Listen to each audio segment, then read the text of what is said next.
Wavehealernation, Tsunami Healing, welcome back. Very excited today and stoked. As you guys have probably seen over time, I have had the pleasure of having saw Finding Her Beat at the Newport Beach Film Festival back in 2022. I was very moved by this film, by everyone who created it, and the stars of the show who are in it. It is a beautiful story about a group of female taiko drummers, and we're going to get into that. But then I had the pleasure of seeing them again at the Film This Independent Movie Award ceremony recently here in Santa Ana. And today, this morning, this afternoon, depending on where you're at, I have the entire, well, most of the cast and crew with me here. So I got a few of them on here. I have director, producer, and some of the stars of the show. Ladies, I will let you introduce yourselves. I can start. My name is Dawn Mickelson. I am co-director and producer of Finding Her Beat, and my co-director is... I'm Carrie Pickett, and I'm co-director with Dawn and also director of photography. I'm Jennifer Weir. I'm the producer as well as a featured artist. And my name's Megan Chow Smith, and I'm associate producer and also featured in the film. Thank you so much, ladies. Very excited to have all of you here. We'll start with, tell us a little bit about the film and preface it in the fact of, when I saw this film, I had been introduced to drum therapy a few years ago through a personal development event. It really struck a chord with me. I have a musical ear just in general. I don't play any instruments, but I really have been gravitated toward drumming. And I never knew that women for so long, for so many years, were essentially not allowed to drum, especially in taiko drumming. So tell us a little bit about this film and why you decided to make it. Well, this film, this really hatched over lunch. Donna and I are friends that go back many, many years, and I was telling her about this dream project that I was trying to raise money for. And we just kind of, we both lit up about the idea of working together. And it was Don's idea to take this project, this once in a lifetime concert, and turn it into a film. Mm-hmm. And the idea was that we were going to gather an Avengers style gathering of the world, women and non-binary taiko drummers in the world for the first time ever, and just really celebrate everybody and kind of be a proof of concept of what is possible. Many of these women, as you mentioned, had faced decades-long barriers to have the chance to basically do what they do. And when you see them drum, you think, oh, you should have been doing this your whole life. You're born to it. But in reality, they just had to struggle so much. So taking them from the sidelines and putting them center stage, filling the stage full of people, that was our goal. And to kind of really shake up and jumpstart a movement of where, even though in recent decades women are now allowed to drum and participate, and even in some cases you might even see more women drumming than men in taiko groups these days. But in terms of equity, who gets paid, how much do they get paid, who tells the story, who writes the histories, all of that is still very male dominated. And so this was really a push for equity and a push of celebration. And along the way, you get to know these wonderful characters, including me and Megan and Josie and our little family. And it just became this whole unexpected journey, both in terms of working with Dawn and Carrie on this incredible film, and also, ever since now, people watching it and responding to it, like what to me seems like, oh, this is just our life, now is like this huge big thing. So it's kind of very exciting. Dawn, you probably have a better story than I do. I don't know if I do. I think you kind of got it. I think that Yeah, it really was a dream come true as a filmmaker to be able to collaborate with this creative team of musicians, performers. It's also, I think, just an opportunity to show in the film context the equal situation. The same situation occurs here, right? Equity, participation without equity. And so the film is a creative venture. It is also, I think, a call for equity and a call for, these amazing artists from film, from performance, from music. We're all here. We're all ready, and we could, we are amazing. And so this film really shows that. Yeah, thank you guys so much. Thank you, ladies, so much.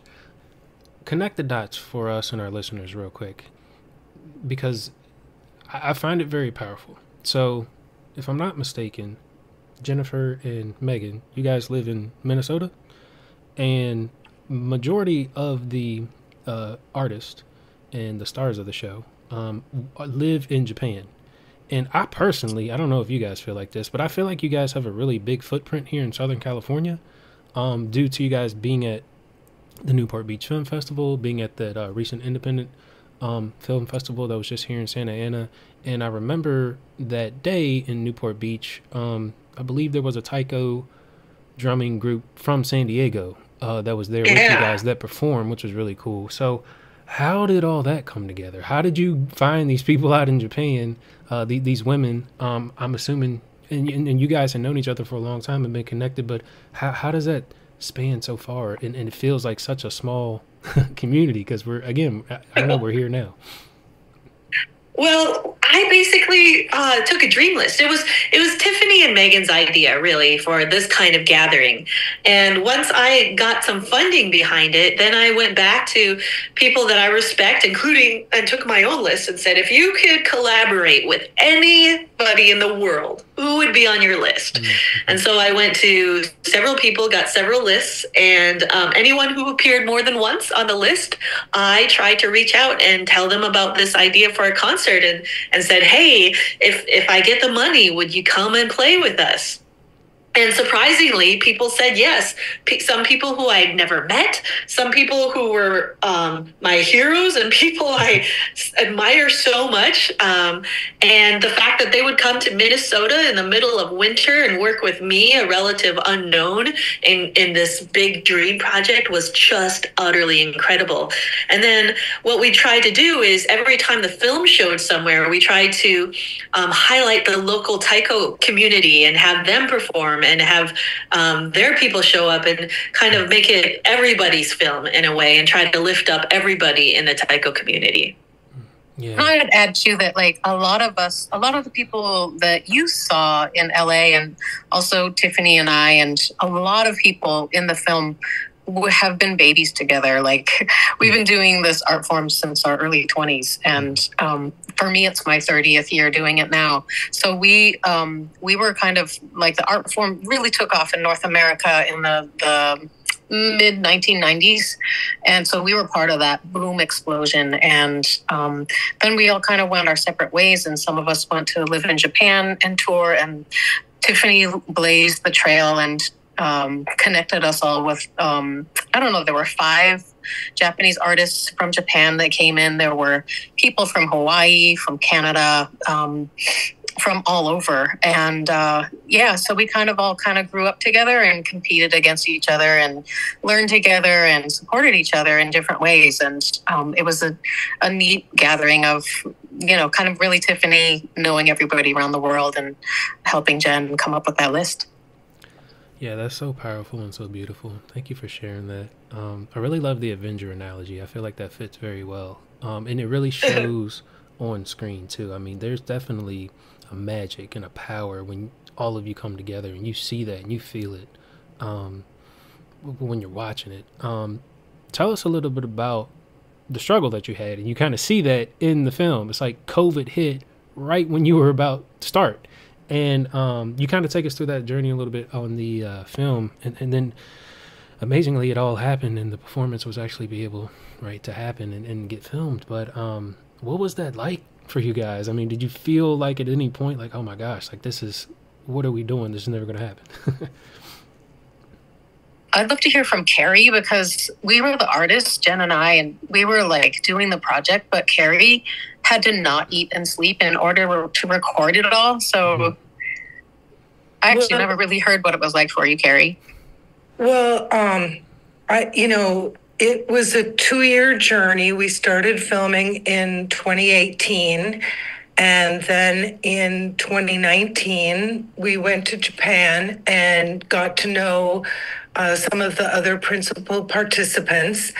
And then the residency started. And I would say along the way, there were a lot of struggles, and that a documentary feature film is so much better when there's struggles, even though we don't really want the struggles. When they came up, I think the way that everybody handled them, including COVID, was with grace and also with some naivete, because when we were doing the residency, it was in February of 2020, and COVID was really just coming to America at that time. And so we knew that it was a big thing. We knew it was going to be important. The word pandemic had been brought up, but really it had not come to America in a way that was being acknowledged by the press yet. And so we had struggles, and we didn't really know what the source of the struggles were. I think that the process that Jen put up for the artists to be able to, get to know Tiffany. Well, Tiffany was already known by the Minnesota community, and then the Japanese artists were introduced, and then all of these national artists were introduced, and we had 18 divas who all, maybe own their own company or run their own company, but who had never really worked together before.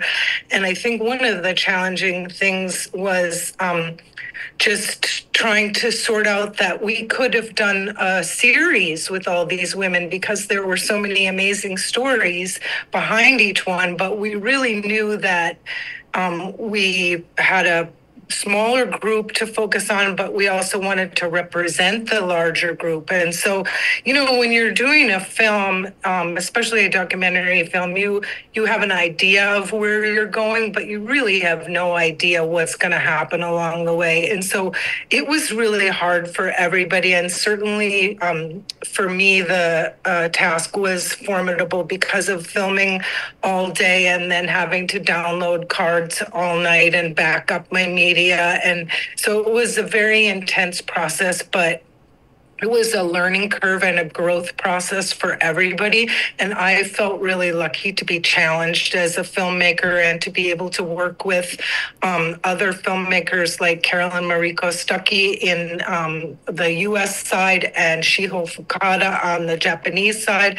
And we successfully pulled off this international film where there's all these struggles, but nobody really gets lost in the struggle. And I don't know, I guess I'm rambling, but I just feel like everybody got lessons and learned and grew out of that adversity. Mm-hmm. Yeah. Again, thank you for sharing that. And you can see that and feel that on the screen. And I'm thankful that you guys were able to persevere and bring this to life.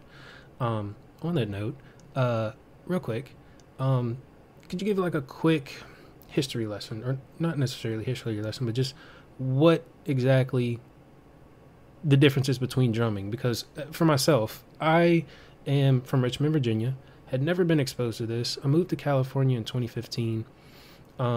Again, got exposed to drum therapy at personal development events, started going to these anime Comic-Cons, conventions, and would see taiko drumming, and I thought it was so cool.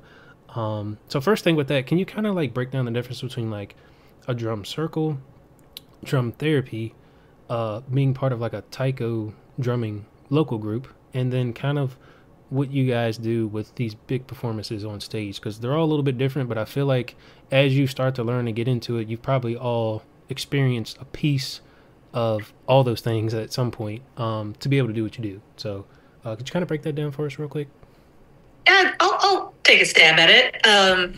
It's Jennifer. I would say that they certainly all share some things, right? Like the drum beat, the heartbeat that connects us all, that everybody's ancestors have some drumming tradition in their history. Japanese drumming in particular has a very, rich, beautiful traditions that go back thousands of years, and many of which are continued today. But the style of taking these drums out of their original sort of homes of shrines and festivals in Japan and putting them on stage, that's kind of a newer development that happened, like just post World War II. Mm-hmm. And the thing that I think is really unique about taiko drumming is, number one, the size of the drums. So when you do strike the drum, it's such a visceral feeling. You can feel the vibrations in your chest. And the way that you play the drum is with your whole body, like from your head to your toes, your whole body is engaged. And how you use your body, we say the kata, K-A-T-A, the form, the way that you use your body to strike the drum is just as important as the rhythms.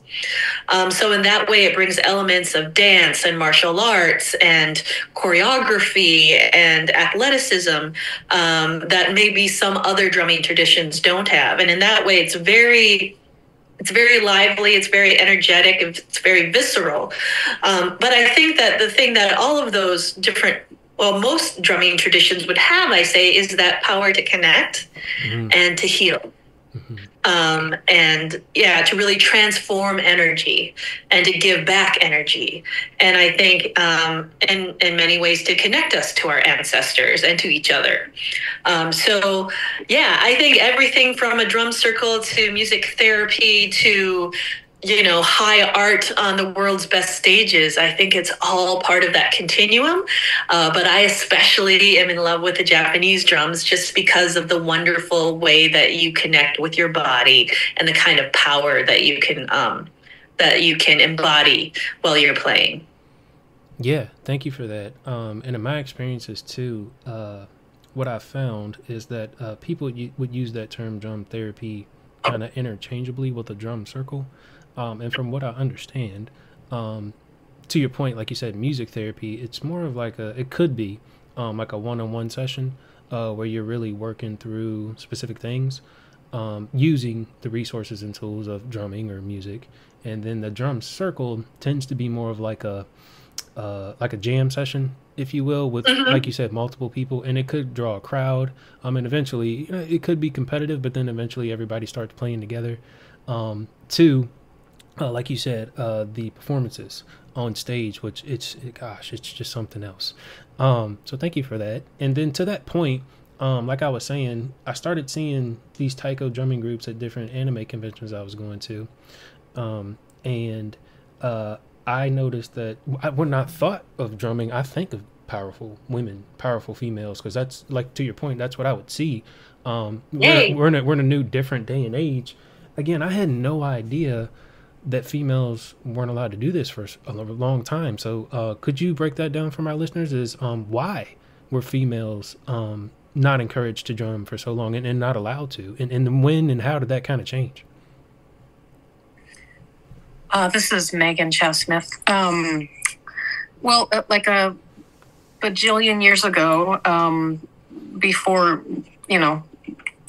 internet and all of this, single drums were used in Japan as sort of to accompany religious rituals and to help people do work out on the beaches, catching fish and, giving good energy, or sometimes placed in the center of a village. And once you can't hear it anymore, that's the boundary of the village.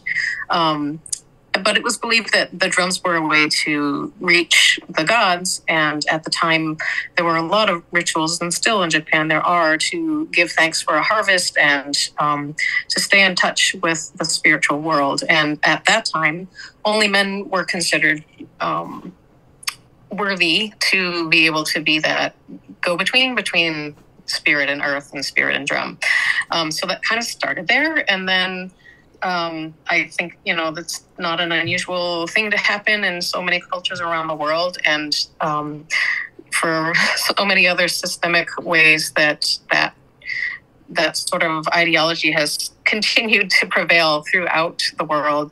It's just kind of a bad human habit that girls and women aren't strong enough or not worthy enough or won't be as good as men. So I would say even in the 1970s, even till very recently, a lot of women in Japan were on the professional level not allowed to drum or only allowed to be a dancer off to the side. It was considered, when I was in Japan, it was considered unladylike to sweat and have muscles. And although, I kind of love watching that on stage, and so I think do a lot of North Americans. But then again, we have our own flavor of sexism here, and really in this country, the conferences and the organizations and everything that kind of has identified itself as taiko has been male dominated and male defined until now.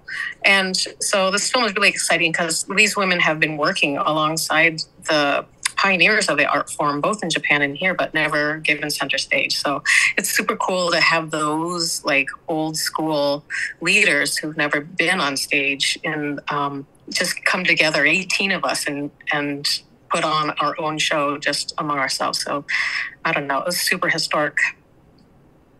Yeah, very powerful. Thank you. I find it's so interesting. I'm actually in the middle of becoming a certified yoga instructor, and it's a similar story. I find it really interesting that a long time ago it was created by men. It was for men. Women weren't allowed to do it, and now we find ourselves in, at least in North America, more of a female-dominated industry.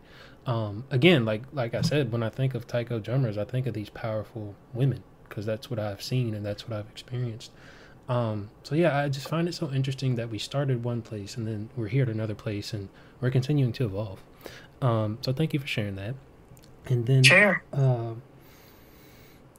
actually really love how Don and Carrie have devoted their lives to showing those stories because I think those stories have existed and those people have existed. It's just that we've never been in the narrative. We've never been in the movies. We've never been in the mainstream. And so Don and Carrie are the ones that shine the light on people like us and communities and all over the world talking about the stuff that we don't usually get to see. Yeah, absolutely. And to that point, I just wanted to share with you guys, I'm sure you probably heard it from your team, but that day I was at the Newport Beach Film Festival. I remember reading Finding Her Beat, just the subtitles and just reading like the trailer in the pamphlet about it. And I was like, I need to watch this movie. When I went in there, that theater was full. Everybody, young, old, men, women, everybody. And I can tell you, because I was in there, that everybody came out of that theater lit up. More than half, I think, were in tears. And you could tell, like, again, there's a power and a magic that bleeds through the screen into us because we can feel the beauty and the power that this film and you guys have created. And to that point, you guys have been over 40 different film festivals. You've traveled all over the world and you've connected people all over the world. Did you have any idea that it would have been this big, this crazy, and how has that journey been for you guys? This is Dawn. I will say that, clearly when you make a film, you love the story, you love the people in it so much that, in your mind as a filmmaker, everybody will love them. But my experience, having done this over 20 years, is that is not always the case. I think there are levels of enthusiasm that I've experienced for my other films, but this one really does stand out. I mean, I've never been connected with a film that's had over 50 festivals around the world and continues to just keep going with audiences that are so deeply moved and so deeply inspired. I think that's the other thing as a documentary filmmaker. I've talked about this before, but we tend to want to shine light on injustice. I think that a lot of us come from that place of like, trying to make sure that the world is a better place. And in so doing, you also look at really difficult subjects. And in this case, it was just so joyful. It was so happy. And I think it's changed the way I look at the work that I want to do as a filmmaker. I want to make films that explore the joy and the possibility in the world. And my other films have done that to various extents, but this one was a home run. And after that, you just can't go back. You can't go back to the sadness. You need to focus on the joy. And so, yeah, this film is life-changing for a number of reasons. I think, this is Carrie. I think that the way that we approached it, where we really let the story emerge from the community and from the people being making history, that we didn't put our own, this is how the film is going to be, stance on it. We didn't imagine, other than the fact that we had hoped that the concert would be able to come through and be successful, but we really had no idea how it was going to go. And I think that the universality of the film being so authentic in its depiction of having a dream and going after a dream and then succeeding against all odds is a very universal story. And that's one of the wonderful things about film, is that we can come together and grow as humans through one another's struggles and achievements. And so I think that it is surprising, and yet it's not surprising that the film is touching so many people. Yeah, and I just want to say I love how hands-on each of you are with this. To that point, some of you were at the Newport Beach Film Festival. You pulled in the local San Diego group that came up and performed that day. Some of you were at the Independent Film Festival right here in Santa Ana, filmed this, and the award ceremony. And it's exciting. It's amazing, because I'm like, oh, they're here. I was like, they're rock stars. I was like, they're in the film. I was like, I get to meet them. Like, it's so cool. And you guys are really open with talking to the press and being here. So on that note, we'll take you guys out on this. From what I understand, you are coming to some streaming platforms, correct? Absolutely. We are releasing on February 14th, I believe on Amazon, Google Play, Tubi, in the US, Canada, UK, Australia, Japan. And then we're also independently releasing all of the Heartbeat concert footage on Vimeo on demand. So we've got a 2-for coming out for folks to experience and get the whole experience of what it was. I love it. Make sure you go check it out, folks. I highly, highly recommend it. And with that, last question for all of you: what's next? You guys have created something so powerful, and you've been on this amazing year-long tour, and it's been wonderful to just, gosh, from the day one you started filming or even thinking or talking about it to today. So yeah, where do we go from here? Well, this is Megan Chow Smith, and I'll say that the film bumped me back into my proper life. So after that film, I went back to Taiko full time. So I'm doing it 100% of the time, loving it, and working with youth, building a youth performing group. This is Jen. I would say that I am now in the process of raising $4 million for our Taiko group to have a permanent home and be a neighborhood resource and multi-purpose event center. And I'm also hoping that someday someone comes along who wants to make this concert into a Broadway show. Wow. Yeah. Yeah, and this is Dawn, and I will say that I've been focused on working a lot with Carrie. Carrie has squirreled away a bunch of films, and so we're working on getting those films out into the world. I also had a film that premiered about 9 months after finding Heartbeat called Minnesota Mean, about roller derby and the Minnesota team, and that film is also doing the festivals right now and will be released on streaming this summer. So another powerful women doing amazing things with their bodies. Right on. In fact, I'm at the Ely Film Festival right now, and Dawn's film Minnesota Mean plays tonight at 5, and then Finding Her Beat plays Friday night at 7. And I am working on other documentary films. I'm working on a film on my Uncle Roy and his groundbreaking work in photography and in collecting the largest history of the ice shows, ice capades, ice follies, holiday on ice, how they dominated live entertainment. And he has this major collection, and he's 93. And so we're looking at issues of family and legacy, and how do we keep the history alive when we're gone? Well, congratulations, ladies. That is, oh man, my heart. So powerful. I'm so excited that you guys have a lot going on, and it's crazy because I feel so connected to all of you because you keep popping up every time, and I love when I get to connect and talk to you, each of you. So I feel like you're extended family, like you're all my aunties. So thank you so much for creating this film and for bringing me back to drumming and to just bringing me back to music. And like you said, it's a universal story. It's international.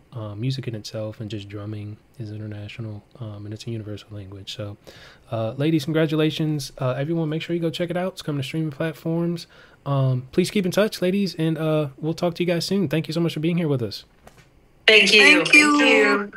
Wavehealernation, Tsunami Healing. We are out of here. Make sure you go check it out. Finding Her Beat coming out on streaming platforms February 14th. We'll catch you in the next episode.